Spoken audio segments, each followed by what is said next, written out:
Everyone, we've been taking a look at the development of Baroque art, and we specifically focused on painting and the painting of Caravaggio and Gentileschi. Today I want to take a look at architecture and sculpture of the Baroque style and examine how we see similar ideas within these new forms of art. Now, they're not going to have the chiaroscuro and the like, but they're going to have some similar elements and some similar qualities to them that make them this what art historians later called this irregular pearl of the Baroque, right? Here we see Borromini, and what we see within his art that he's capturing in the 17th century is the world seems to be bursting at its seam, right? The telescope allowed us to see further into the universe than ever thought before. It seemed like the universe was much larger. This is similar to what we see happening today with the James Webb telescope, giving us images every day about the universe, and we're starting to see that the what we thought was just kind of empty space is just filled with, kind of bursting with galaxies and stars and whatnot. And so imagine similar ideas were happening. It wasn't quite as large as we see today, but they're starting to question that the universe was smaller. It seems a lot bigger to them. And so their art is going to reflect this kind of expanding universe, right? Imaginations were filled with wonder about what was out there. The world was thought more larger and more complex than ever thought before. We have new trade routes opening with China in the New World. And so it just seemed like the world was expanding, right? So this idea of expanse and grandiose is going to be a major part of the Baroque art, right? There were also religious wars being raged. So it was this exciting and turbulent time. And the Baroque art is going to reflect this. Borromini's St. Ignazis reflects this with its impressive size. This is not the harmony and simplicity of the Renaissance with the Florence Cathedral. Although the cathedral dome was extremely large, the focus was on trying to make it as simple as possible, trying to make designs look like they're just this simple square and circle and very simple facade to represent or try to convey a Greco-Roman church, right, for a pagan church. There's not this same kind of harmony and simplicity, right? It's grandiose to reflect its time. It has the dome, but it's much more ornate and extravagant, right? Interestingly, you see Bernini's fountains that are both here, the fountains that are both here. And interestingly, Bernini was also an architect and a sculptor, and was competing for this commission for the St. Ignazio Church. And he didn't win it. Borromini wins it. And then Bernini is later commissioned to do these two fountains. And I wanted to just take a look at one of them at the very center, right? So you see the fountain, and he does these fountains throughout Rome. What's amazing about Rome when you go there, there's just fountains everywhere, and the locals will just come up and they will drink.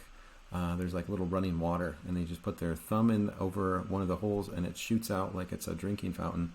And so it's, in some ways, it's very hot and humid, particularly during the summer, but that's one way to cool down. But I love this particular Bernini sculpture, which is right at the base of the St. Ignazio Church. And it's this one individual here who's just one of the four rivers, and he's kind of recoiling at the sight of this ugly facade that Borromini has created. And so kind of that interesting kind of reflection of that.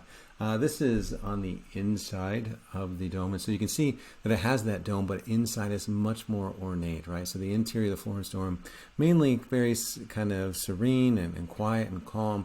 This one has, the elaborate size, 6 sides to it. It just seems much more busy, much more chaotic, much more grandiose. It just seems like the world, that the roof is expanding beyond itself. And just to show you kind of further that point, we have Gaulli's The Triumph in the Name of Jesus and his ceiling, and I want to juxtapose that with the Sistine Chapel in the Vatican. And so a similar kind of idea with this, but It's much more elaborate than Michelangelo's, right? It seems like the roof is just kind of bursting forth. It's not even there, right? This is kind of one of those retractable roofs that just kind of open up, and you just see the heavens going off into the vast expanse. And so it's a way for people to feel connected to the divine through the kind of opening up of the cathedral, even though it's not open up. It just visually looks like it's opening up.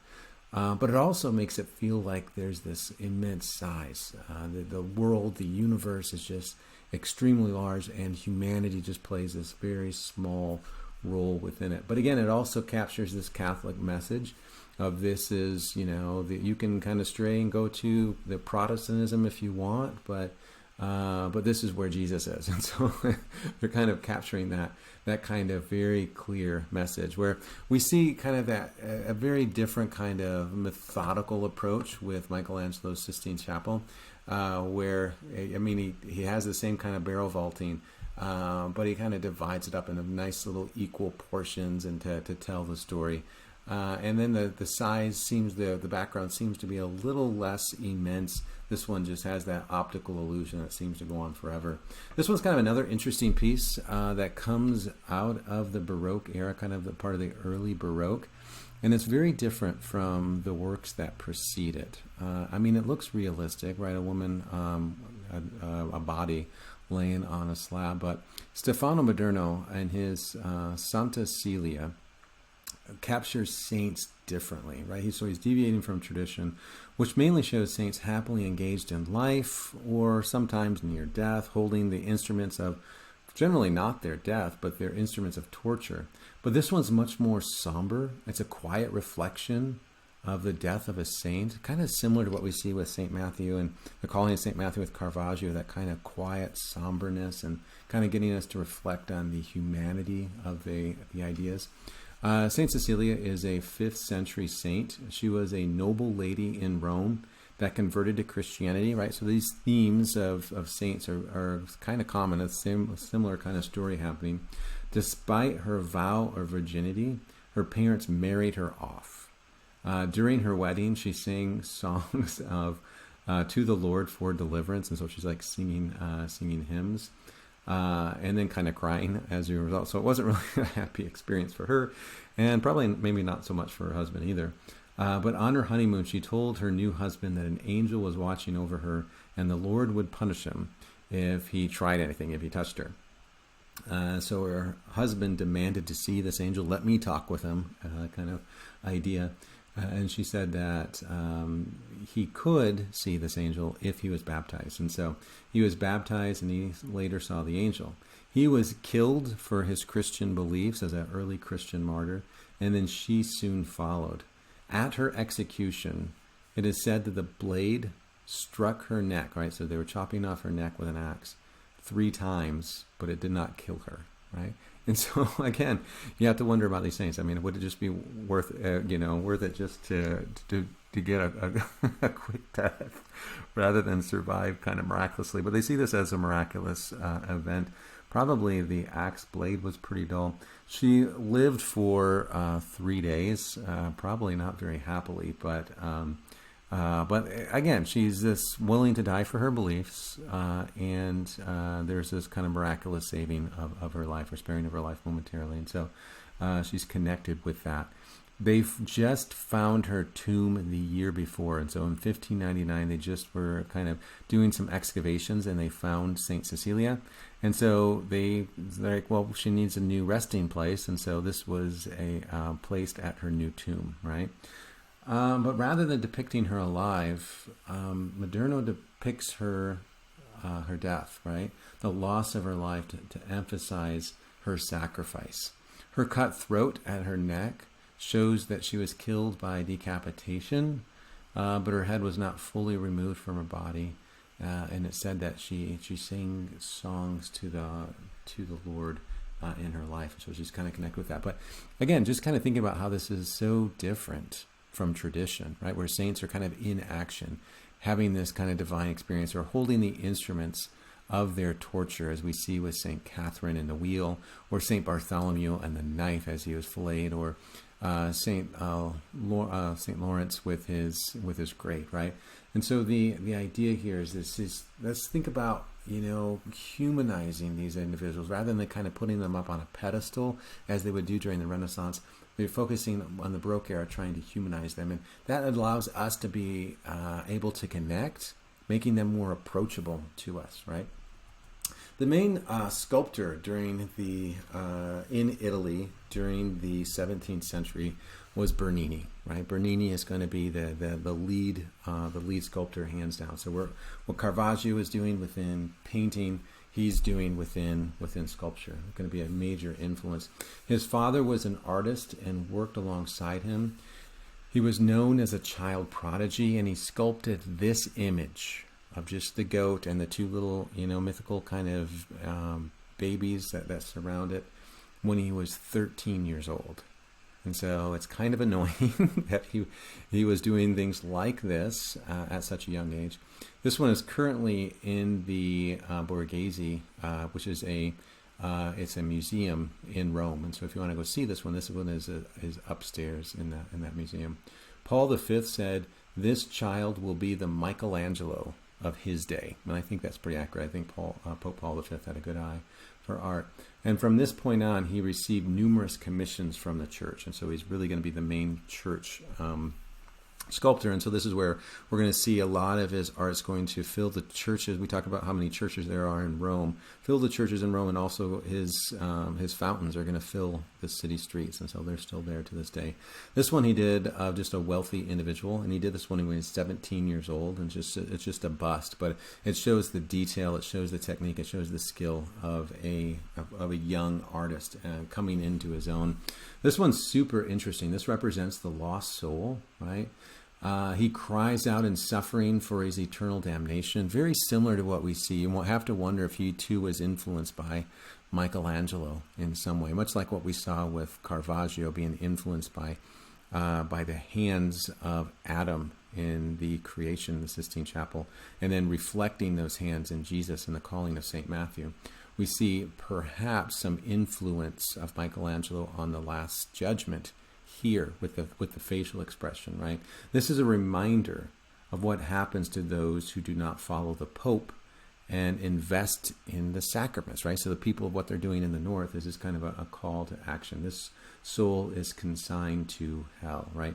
He shows fear, hate, anger, right? Torment, right? So this idea, trying to capture the real emotions of humanity, right? Where the Renaissance would be more focusing on this kind of refined kind of expression, not really showing a lot of emotions. We're going to see a lot more emotions being conveyed. This was started as a sculpture and an exercise in front of a mirror, so he's just kind of sculpting himself as a self-portrait. But it was so amazing that he gave it to the Spaniards who were living in Rome, right? And it launched him to fame. People were like, "This dude is amazing." And so he gets a lot more commissions.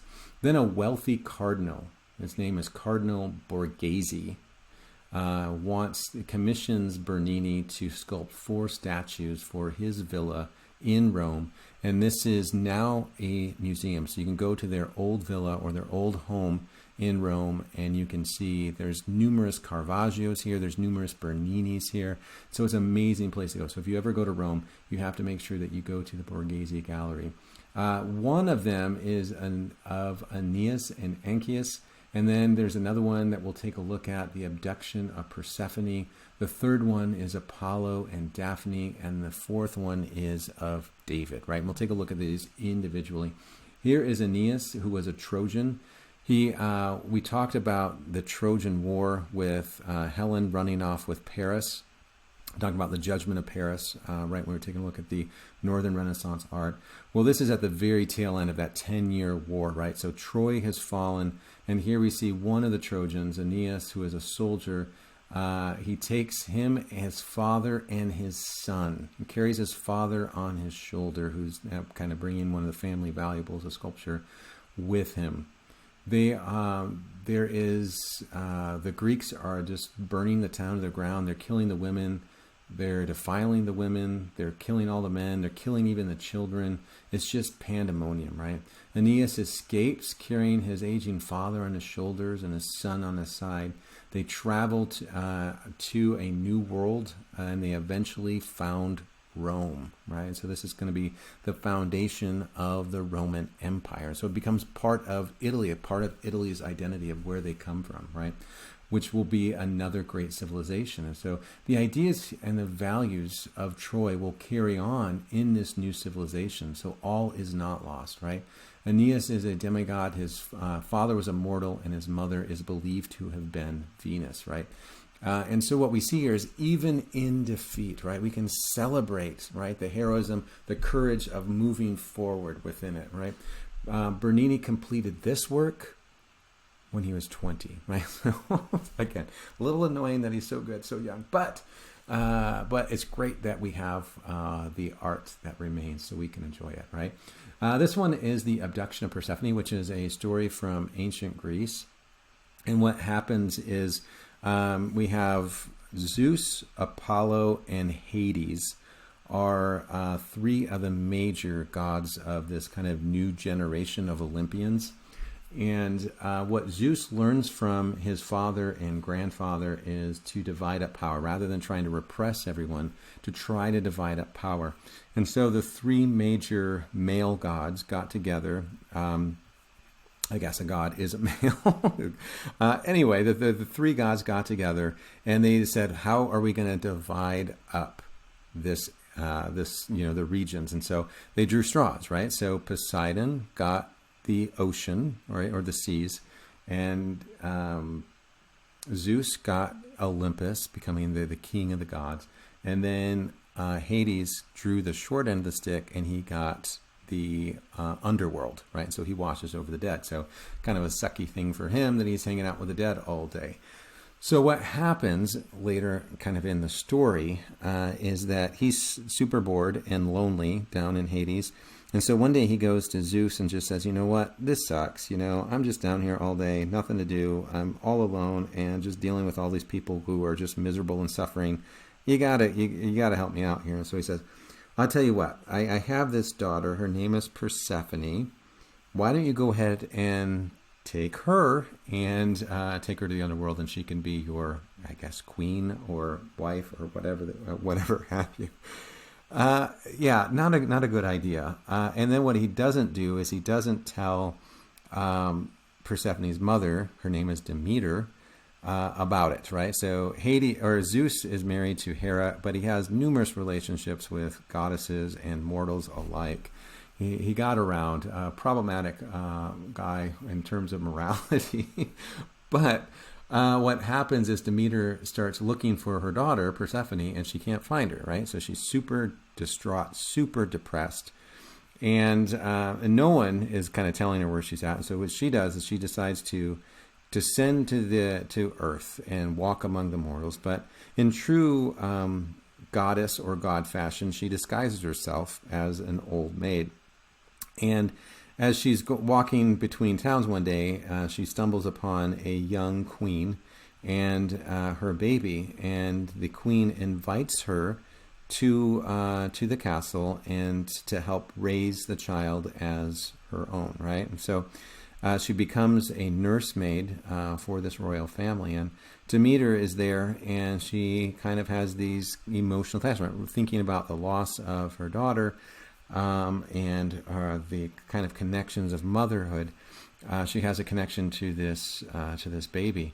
And so what she decides to do is she decides to give it a gift. And the one gift that gods and goddesses have that mortals don't is the gift of immortality. And so she takes the baby one night and dips it in an eternal flame. And the mother wakes up, or she's at least going to. The mother wakes up and sees this old nurse taking the baby and putting it in a fire, right? So you can only imagine what the mother was thinking. So she screams out at Demeter, yells at her, kind of says some probably unkind words to her, kicks her out of the house, and Demeter is completely offended. How dare you, as a mortal, speak to me like this? Of course, the gods and goddesses never think, you know what, you're in disguise, so it makes sense that they wouldn't recognize you. Anyway, they never make that connection. But so Demeter peels off her disguise and reveals herself to be a goddess and says, you mortals have such limited vision. You're so short-sighted. You guys need to just be extinguished, right? So what she caused, Demeter is the goddess of agriculture.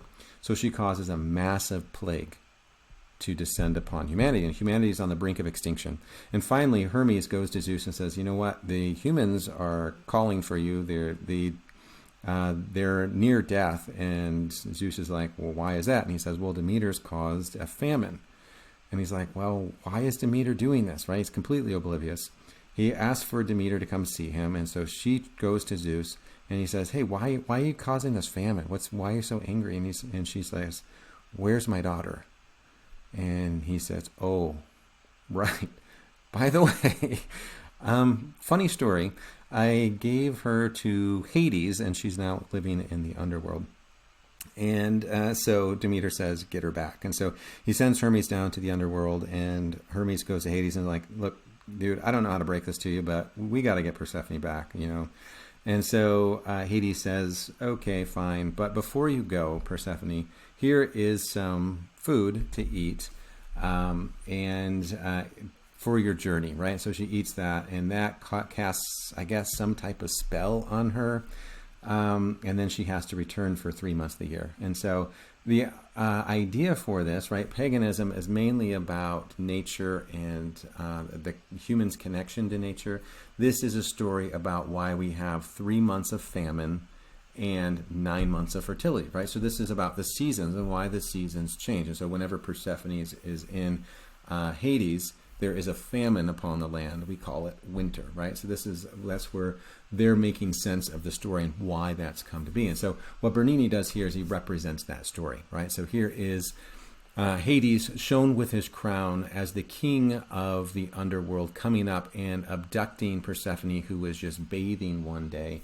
And he just kind of scoops her up in this kind of ultra toxic masculine sort of way and just kind of, you know, takes her without even her consent and takes her down to the underworld. Very violent, right?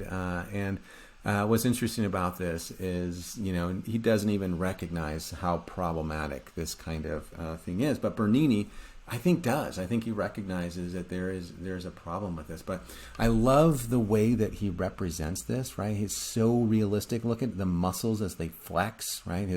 His quads are flexing. Even his hip, I'm trying to think of what that's called. Hip flexor is flexed. His abdomen is flexed, right? His calves are flexed, right? Everything is kind of flexed as he picks her up. I love the little detail of his fingerprints that are pressed into her thigh as he scoops her up. And then her expression of sadness of, hey, what's going on here? I mean, she has no idea. She's just there innocently. And he kind of scoops her up and takes her off. And then at his feet, and you don't really see it from this angle, right? But at the feet, you kind of see the tail here. But this is Cerberus, this is the three-headed dog that is in hell, right? Or in the underworld. And so just representing this idea of motion, intensity, drama. This is also going to be part of the Baroque era, right? So these more dynamic, right? Where we would have figures just kind of standing still, kind of static in Renaissance architecture, and what they're doing, or sculpture. What Renaissance artists are trying to do is represent what the Romans were doing, and the Romans are representing, they're mainly copies of what the Greeks were doing. But what we see within this is very different from what the Renaissance was doing, right? This is not about just staying static. This is not just about contrapposto stance. This is about motion. This is him scooping her up, and this is her pushing him away, right? I just love, one of the details I love most about this is Hades' beard. I know it's not BYUI approved, but the curls in it, it's just amazing, right? The amount of detail that he puts in this. This is another story that comes from pagan tradition. This one comes from Rome. and the Roman mythology. This one comes from the Ovid's Metamorphosis, which is about gods and goddesses interacting and then changing form in some way. Apollo was cursed by Cupid, or also known as Eros, for laughing at him for playing with a bow and arrow. So Cupid has a bow and arrow, right? And Apollo is the god of hunt, and so he also has an arrow. And of course, he thinks of himself as much better than that, and he looks at Cupid and is like, dude, you're an amateur. And so Eros, or Cupid, shoots an arrow at Apollo and says, you want to mess with me? I'm going to mess with you, right? That made him fall madly in love with a nymph named Daphne.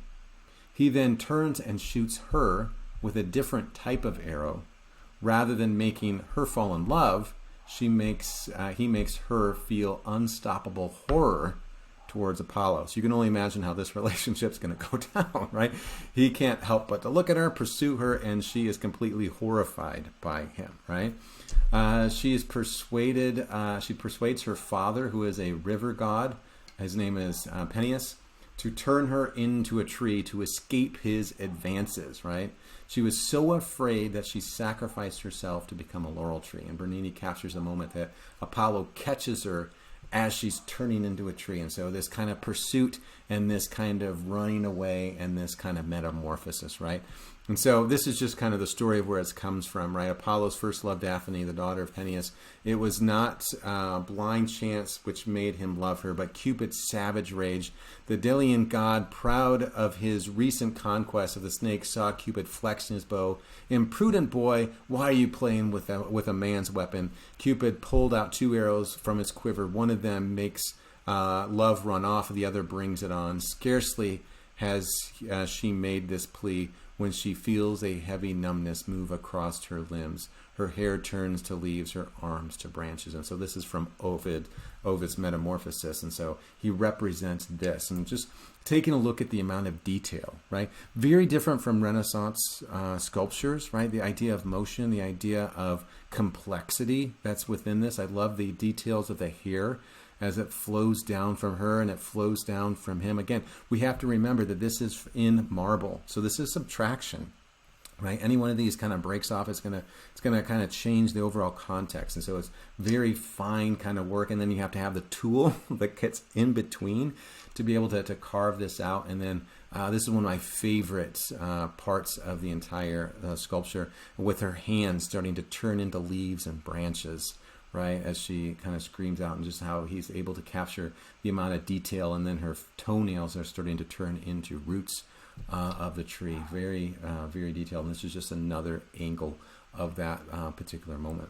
This is a soldier who goes off and battles the Goliaths of his day, right? And so very different that we see from what we see with Michelangelo, right? This is the David in motion.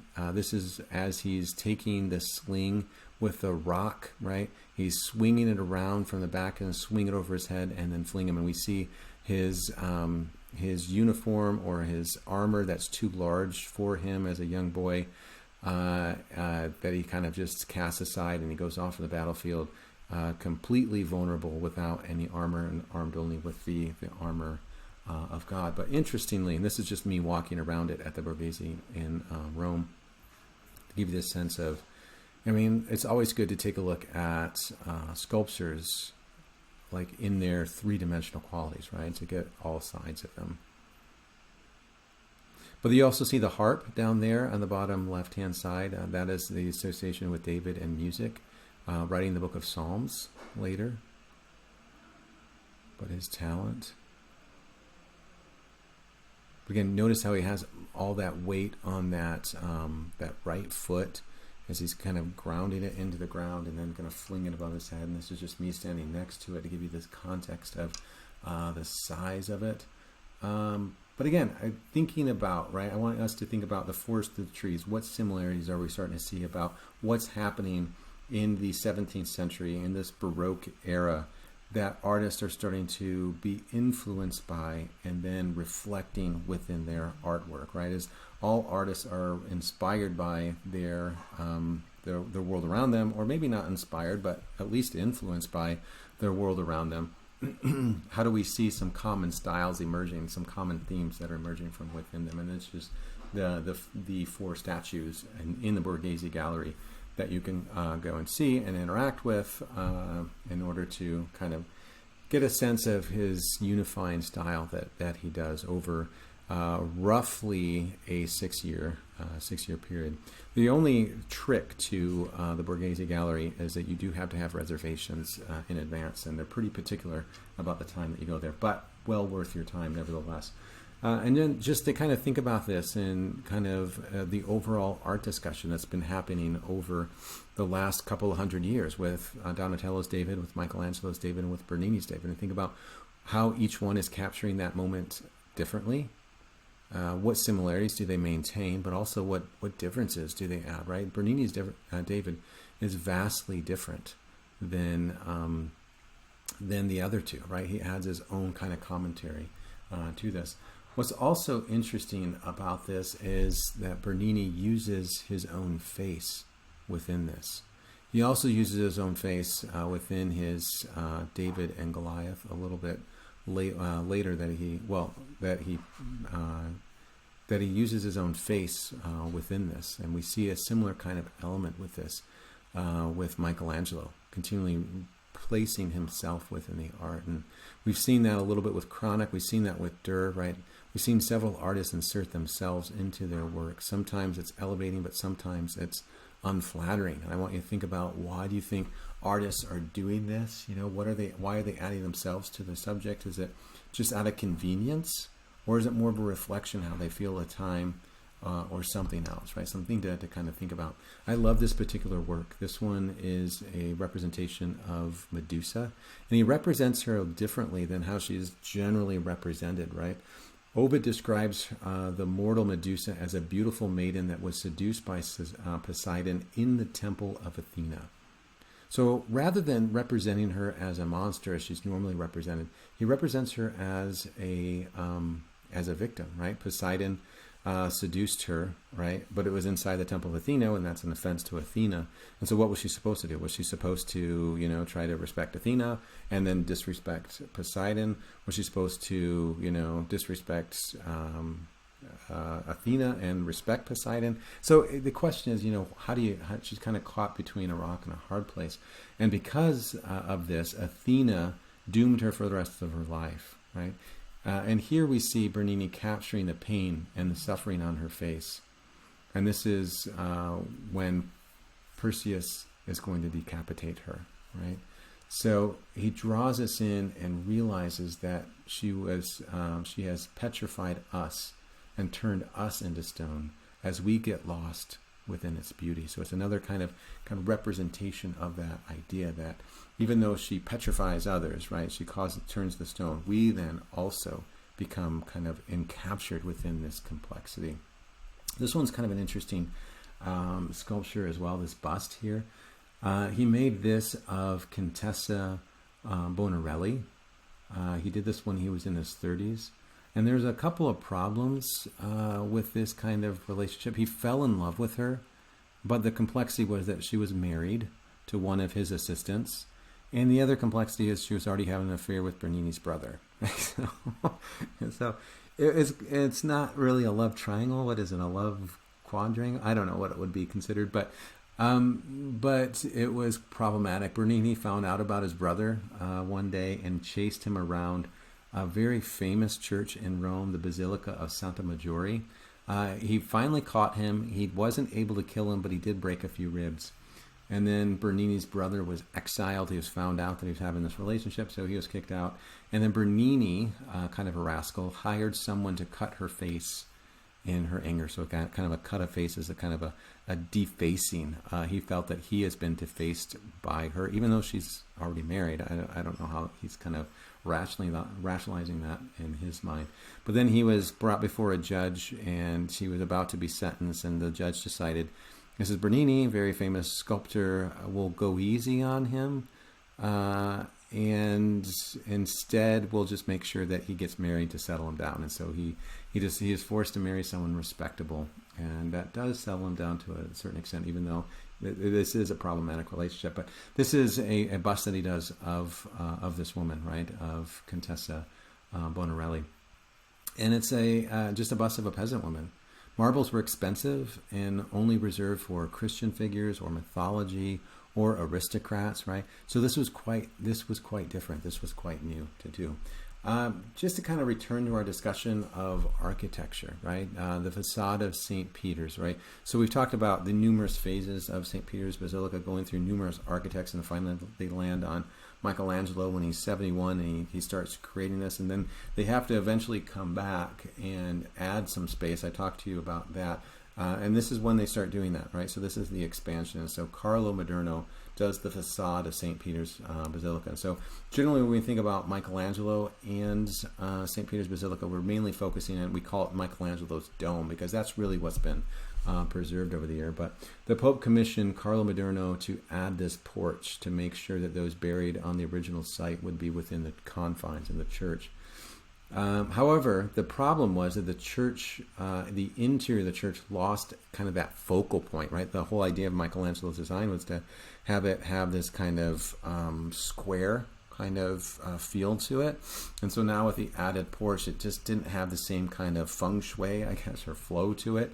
And so they tasked Bernini to create a new focal point, what is known as the baldacchino, right? The baldacchino is the very center of, right underneath the dome. And this is just kind of like an altarpiece, similar to what we would think of with Moses in the desert, kind of carrying back and forth in the desert. But it marks the exact crossing of the church where the nave and the transepts intersect. And it's right under, as I said, Michelangelo's dome.